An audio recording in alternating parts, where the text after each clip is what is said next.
आज हम आजादी दिवस मना रहे हैं। यह आजादी हमें उपहार में नहीं मिली है, इसके लिए एक लंबी यात्रा करनी पड़ी है, आजादी की यात्रा।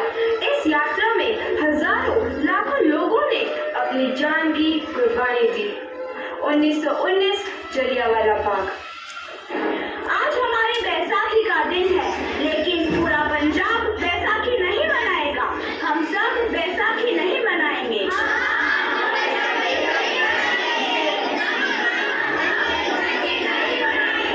जब तक हम अंग्रेजों को भारत से बाहर नहीं निकाल देते, पूरा पंजाब बैसाखी नहीं मनाएगा। अच्छा, तो तुम सब हमारा विरोध करता है, भाग जाओ यहाँ से। इसका अंजाम बहुत ही बुरा होगा। हम नहीं जाएंगे, तुम लोग जाओगे। हमें नहीं, तुमको भारत से भागना होगा। Soldiers fire!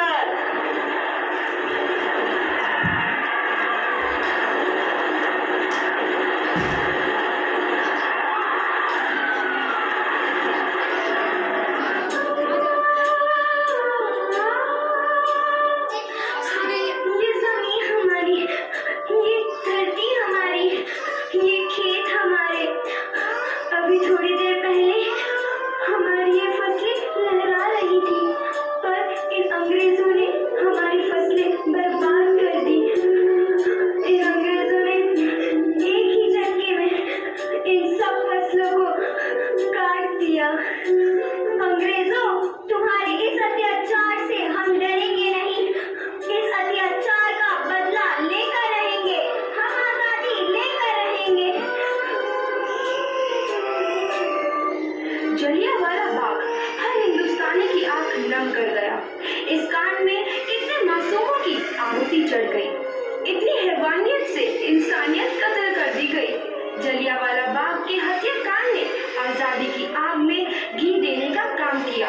मासूम औरतों, बच्चों की दर्द भरी चीखें और सिसकियां इनकलाब का गूंज बनकर उठी। लाला लाजपत राय, भगत सिंह, राजगुरु, इस सरीखे क्रांतिकारियों ने भारत की इस जमीन से विदेशी दरिंदों को निकाल फेंकने के मंसूबे मजबूत कर लिए। 8 अप्रैल 1929 लाला लाजपत राय के नेतृत्व में साइमन कमीशन के खिलाफ एक भारी जुलूस निकाला गया।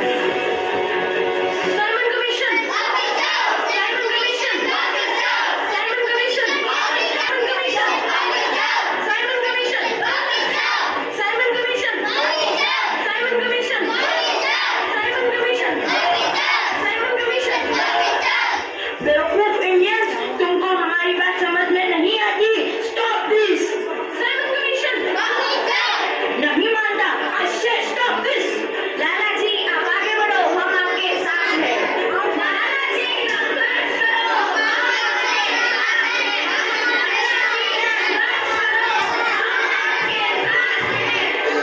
लाठी चार्ज करो!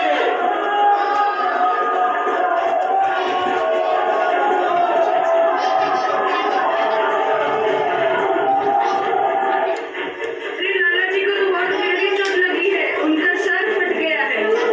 मेरे शरीर में लगी एक एक लाठी अंग्रेजी सरकार के कफन में कील का काम करेगी। ये आजादी की लड़ाई रुकनी नहीं चाहिए। ये जिम्मेदारी मैं तुम सबको सौंप कर जा रहा हूँ। लाला लाजपत राय की दर्दनाक मौत के बाद भगत सिंह, सुखदेव, राजगुरु, वतन के इन मतवालों के खून में ऐसा उबाल आया जिसका सामना करना अंग्रेजी सरकार के लिए मुश्किल हो गया। को करारा जवाब देने के लिए स्कॉट और सैंडर्स को मारने की रूपरेखा रची गई।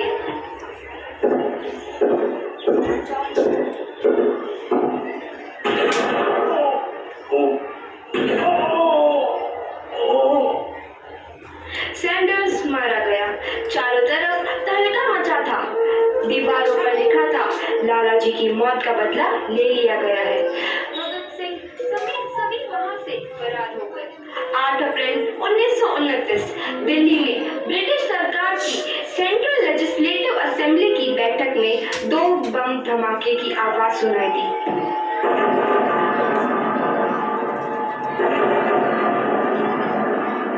इन हिला कर रख दिया। इस घटना तहलका मचा था। दीवारों पर लिखा था, लाला जी की मौत का बदला ले लिया गया है। भगत सिंह समेत सभी वहां से फरार हो गए। 8 अप्रैल 1929 दिल्ली में ब्रिटिश सरकार की सेंट्रल लेजिस्लेटिव असेंबली की बैठक में 2 बम धमाके की आवाज सुनाई दी।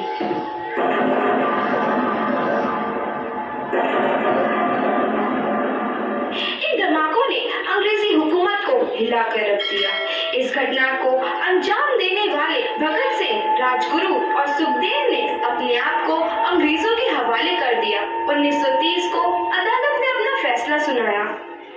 मुलजिम भगत सिंह, मुलजिम राजगुरु, मुलजिम सुखदेव को दफा 121 और दफा 302 के तहत ये अदालत तीनों को मुजरिम करार देती है और इस गुस्ताखी के लिए ये अदालत इन तीनों को सजाए मौत की सजा सुनाती है। सरफरोशी की तमन्ना अब हमारे दिल में है, देखना है जोर कितना बाजुए कातिल में है।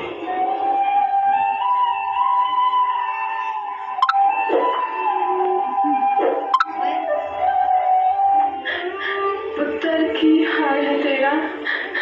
मैं चंगा हूँ माँ, फिक्र करने की कोई गल नहीं। पुत्र, मेरा दिल तेरी तरह पत्थर दिल नहीं होगा। तेरी ये गला सुन के मेरा कलेजा फटे जा रहा है। माँ, मेरा दिल कोई पत्थर जैसा नहीं है, एक वतन परस्त का दिल है जो मेरे देश प्रेम के जज्बे को ताकत देता है। बेटा, मेरा लाल। माँ, आज मेरी तपस्या पूरी होने जा रही है। जे तू रोई तो मैंने तकलीफ हुई। सोच, तेरा पुत्र आज शादी करने वास्ते जा रहा है। फर्क केवल इतना है, वो घोड़ी पर नहीं फांसी पर चढ़ने वास्ते जा रहा है। आज तू क्रांतिकारी की माँ है, कल तू एक शहीद की माँ होगी। माँ। पुत्र भगत, तू इतनी छोटी उम्र में हम सबको छोड़ के चला जाएगा। तूने जिंदगी में देखा ही क्या है पुत्र?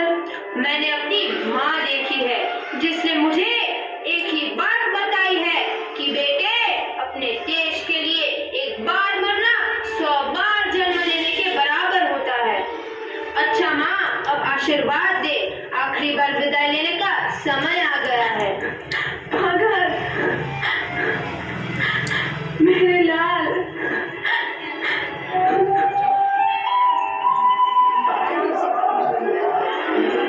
भगत सिंह, तुम्हारी कोई आखिरी ख्वाहिश? हमारे हाथ खोल दिए जाए। हम तीनों दोस्त एक दूसरे से गले मिलना चाहते हैं, उनके हाथ खोल दिए जाए।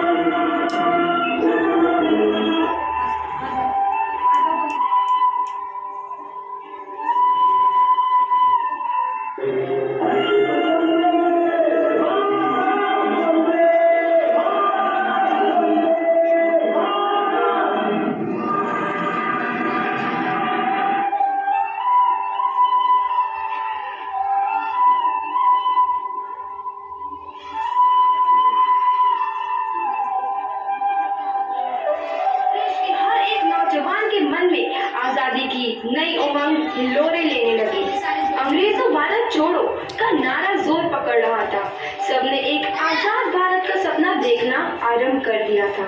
हर कोई अपने अपने ढंग से इस महायज्ञ में अपनी आहुति दे रहा था। सुभाष चंद्र बोस, रानी लक्ष्मीबाई, तात्या टोपे और मंगल पांडे जैसे शहीदों की कुर्बानी रंग लाई। 15 अगस्त 1947 को भारत आजाद हुआ।